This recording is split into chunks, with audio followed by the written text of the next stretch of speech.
dalam kita. Jangan kita kalau mengatakan tak usah, selamat sudah kita. Itu namanya sifat ma'ani dan ilmu tauhid.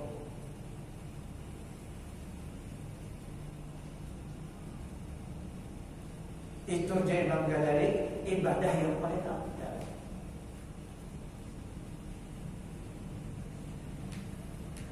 Adapun mengambil manfaat itu maka yaitu seperti ia berusaha pada menghasilkan belanja dirinya atau belanja orang yang wajib atasnya nafkahnya, yang membawa kepada mendirikan agamanya dan membawa kepada menguatkan ibadahnya, maka yang demikian itu tiada dapat melainkan dengan bercampur dengan manusia. Artinya berusaha berdagang macam-macam.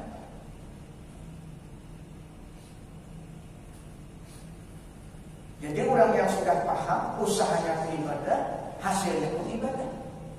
Karena hasilnya tadi untuk dirinya dan untuk keluarganya.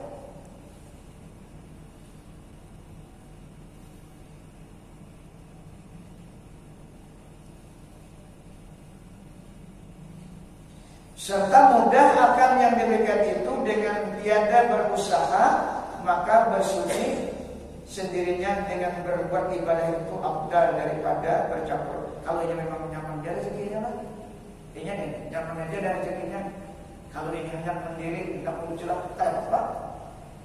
Tak bercampur, duit banyaknya sudah. Ini kisah nak berbayar cukup dicari sehari dimakan sehari. Itu jangan berjelas. Wajib tidak berusaha itu wajib untuk makan hidupnya dan keluarganya itu wajib. Sebagaimana wajibnya kita sembahyang, mencari rezeki untuk kewajiban dia itu wajib hukumnya. Mencari rezeki yang halal itu hukumnya wajib. Coba kalau makan 3 hari kalau sembahyang, tahu? Jadi mencari rezeki yang halal itu wajib hukumnya.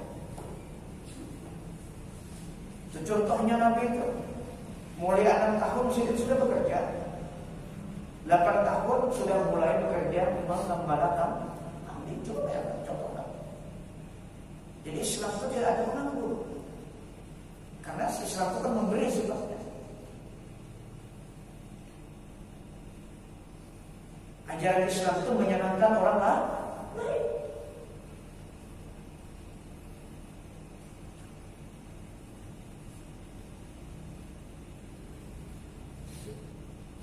Jadi bagi yang mampu-mampu bagus saja. Anak jelas memperbanyak pikirlah, karena sudah nikmat Allah. Itu tak termasuk tadi apabila nanti Rabbika fahadis, menampakkan rezeki yang diberi Allah itu dengan ibadah.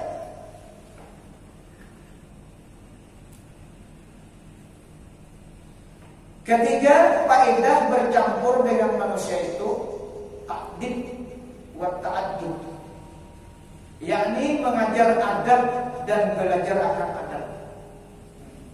Ada kaum pada bercampur, nak adab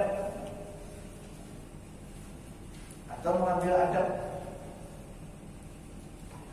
Dan murad kita syarat saudaranya yang dikehendaki bahasa kita tuh baca dengan belajar itu yaitu belajar adab yang mensucikan hati. Nah ini yang suruh belajar mensucikan hati, memperbaiki hati daripada sifat-sifat tercela.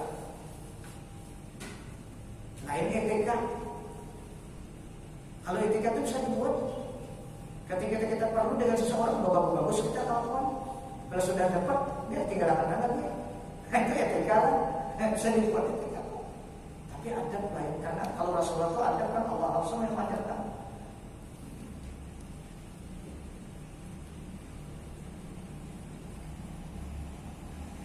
Mensucikan hati daripada segala sifat kejahatan yang di dalam hati, dan supaya bersifat dengan sifat kepujian, maka tiada dapat yang demikian itu melainkan dengan bercampur dengan ahli tarekat dan ahli suluk.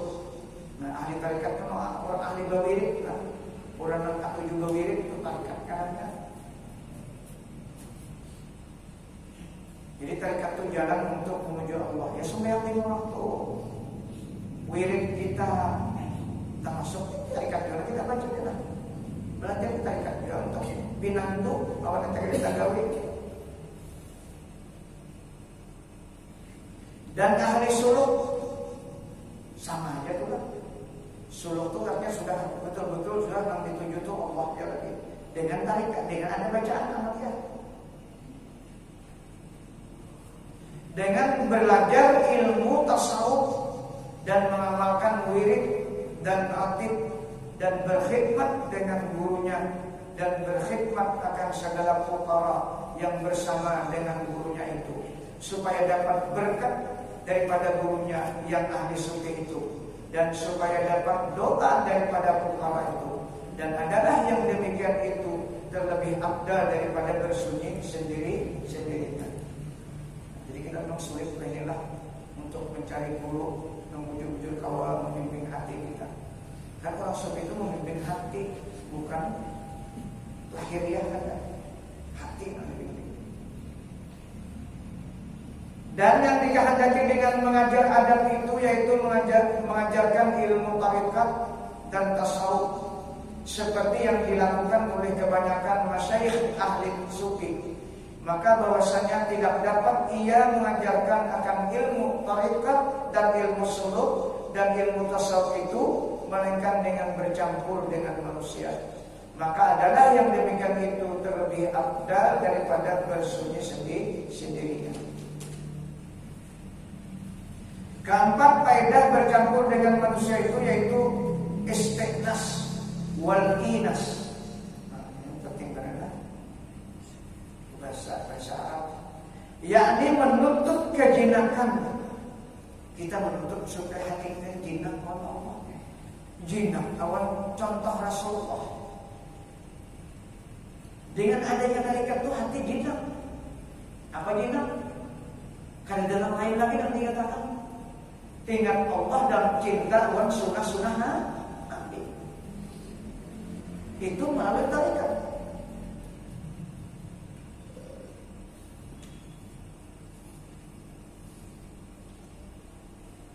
Menuntut kejinakan dan menjinakkan akan orang.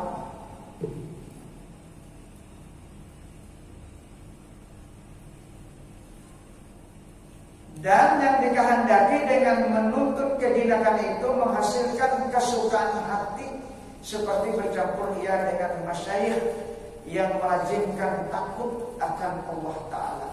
Nah jadi guru itu mengumpul takutan Allah Ta'ala. Muntahnya guru nama di dunia ada bakalan kita takut. Pasti umpatinya itu yang disebut dalam Al-Quran, innama yakhshallaha min ibadihil ulama. Hanya saja yang muncul takutan, yang muncul takutan itu ulama. Allah Ta'ala itu ulama. Orang yang berilmu takutan itu ada ini ada Allah. Nah itu kan zaman fitnah jangan masa akhir zaman kita ada wani benar Allah Ta'ala. Apa waninya? Merubah hukum wani. Kita menamai kalau ini wani merubah hukum asalnya haram jadi halal, asalnya halal jadi haram. Wani menutup masjid dulu ya. Hah? Wani menutup masjid. Di Jakarta banyak ditutupnya masjid deh karena juga boleh tutup. Itulah no, itu termasuk orang pemerintah. Ada berubah enggak hitungannya. Artinya di sini bertanggung jawabnya ulama ada. Ulama ada berdiam dia. Ada berdiam. Sudah dibuka orang. Kanyangan juga. Nah ini sampai. Jadi jangan mengikuti jadi jadi ulama namanya ulama Ta'ala. Wani Ta'ala merubah hukum. Nasanya halal jadi haram, nah haram jadi halal. Itu fakta. Nah itu jalan Rasulullah. Asyadzun nas yaumil qiyamah ajaban 'alimun lam yanfa'hu ilmu yanfa'hu Allahu bi'ilmi. Dahsyatnya ajab manusia nanti hari kiamat adalah orang alim yang ilmunya kada bermanfaat. Baca aja itu. Orang alim itu tahu berkah itu. Cuma kan hijabnya kadang-kadang mudahan kita lah. Ya ada pasti juga kita ini kada tahu ya. Cuma itu bacaannya kayak itu. Jadi menjadi jangan diikuti ulama angka 7 dunia.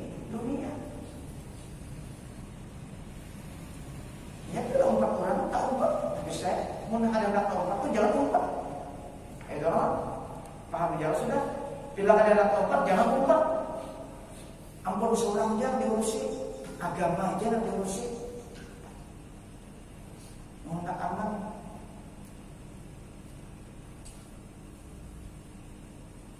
Kayak nggak menjinakkan hati kan? Seorang jangan jinak.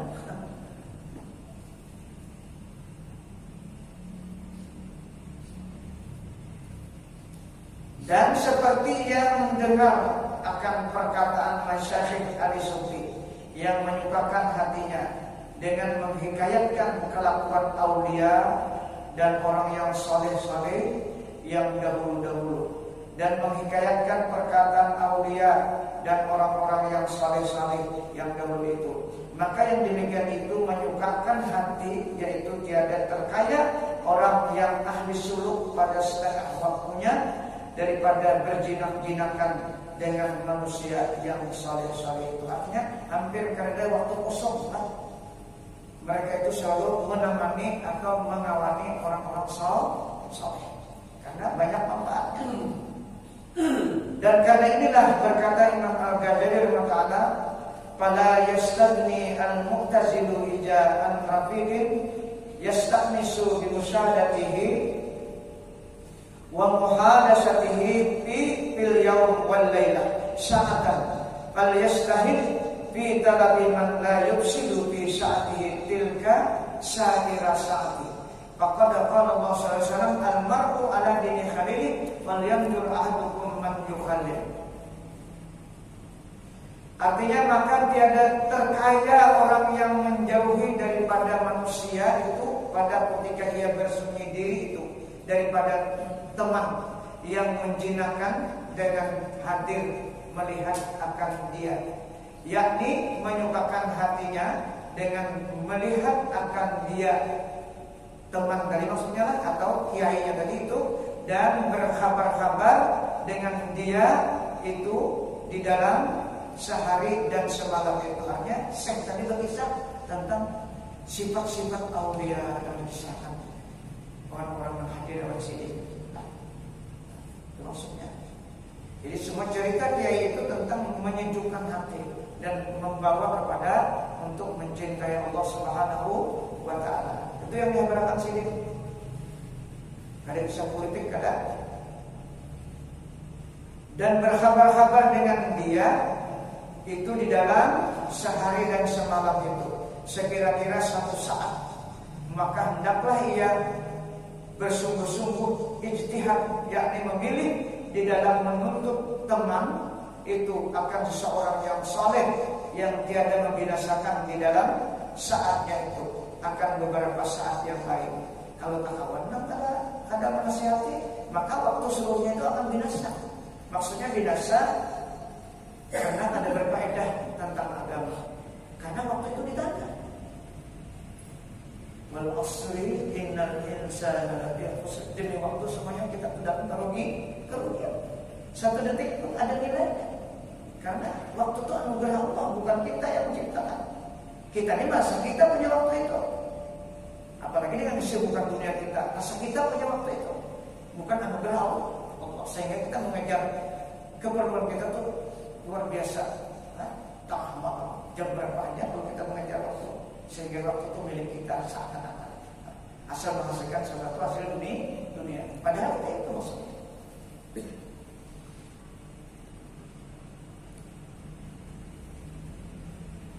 Maka sesungguhnya telah bersabda Rasulullah SAW, seorang manusia itu, kata Rasulullah, atas agama sahabatnya.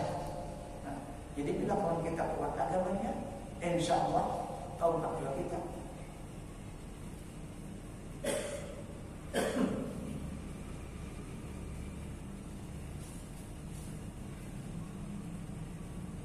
Seorang manusia itu atas agama sahabatnya dan kekasihnya, yakni manusia itu mengikut ia atas perangai kawannya dan mengikut akan kelakuan temannya.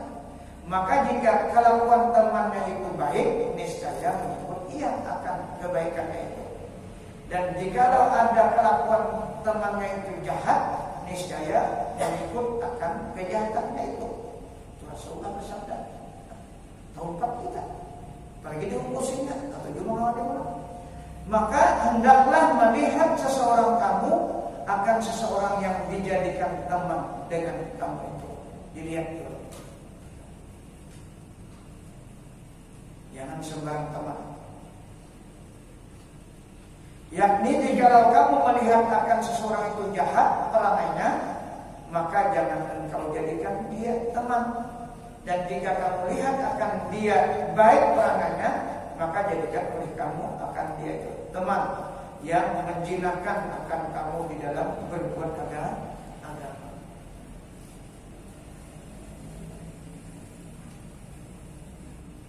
Dan yang dikehendaki dengan menjinakkan orang itu yaitu menyukakan hati manusia dengan hadir ia akan tempat orang yang berbuat jamuan, yang mempersilahkan. Artinya Nabi Sarwi ini lah, mempersilahkan di Sarwi, ada selamatan di Sarwi, makan di Sarwi ya betul lah. Yang di Sarwi. Atau hadir ia mengantar jenazah. Luar biasa, ingat kita tinggal mati dulu. Dan hadir ia akan orang yang sakit. Nah, ia jelas lah. Kita jaga sakit, kita disakit juga kita. Cuma waktunya baru. Nanti zaman COVID ini ada ketahuan sakit. Kita percaya aja, kita percaya aja. Allah tahu. Cuma jangan tahu untuk dipikirkan lah. Pikirnya itu berobat aja, kalau sakit berobat jangan sampai dapat banjir, COVID kita tambah stres. Nah bahayanya itu beribadah karena Allah. Gara-gara sakit itu bahayanya.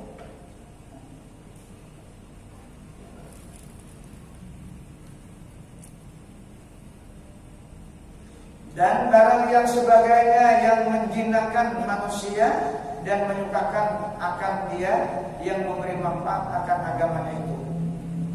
Bersalahan jika ada ia tiada memberi manfaat akan agamanya itu, maka bersunyi itu terlebih afdal daripada bercampur dengan manusia itu.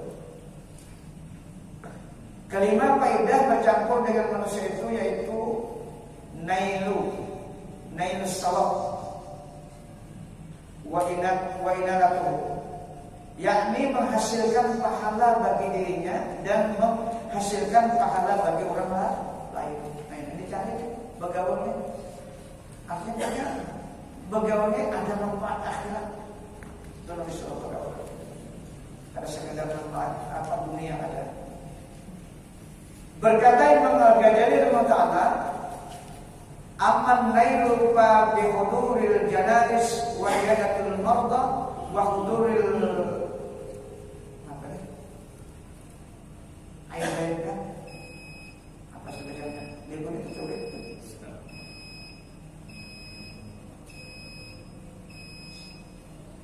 Sampai kata ajan kan?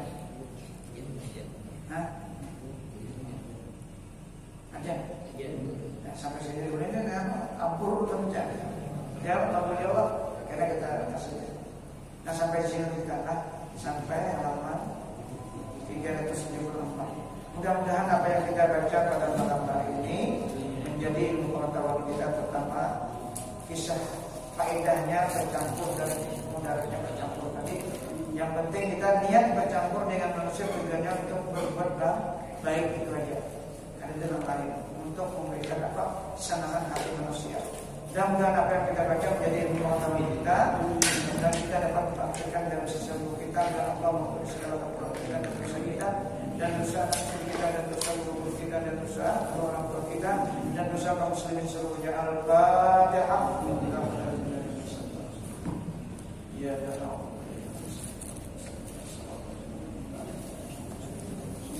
Amin ya Allah. Bismillahirrahmanirrahim. Allahumma shalli ala sayyidina Muhammad. Allahumma anfa'na bima 'allamtana wa 'allimna ma yanfa'una wa zidna. Allahumma ij'alna ya Allah min ibadika al-mukhlasin, min ibadika asy-syakirin, min ibadika as-sabirin, min ibadika adh-dhakirin, min ibadika al-muqarrabin, min ibadika as-salihin, min ibadika al-muttaqin bihaqqi hadzal majlis bi rahmatika ya arhamar rahimin. Rabbana atina fid dunya hasanah wa fil akhirati hasanah wa qina adzabannar. Wa sallallahu ala sayyidina Muhammad wa ala alihi wa sahbihi wa barak.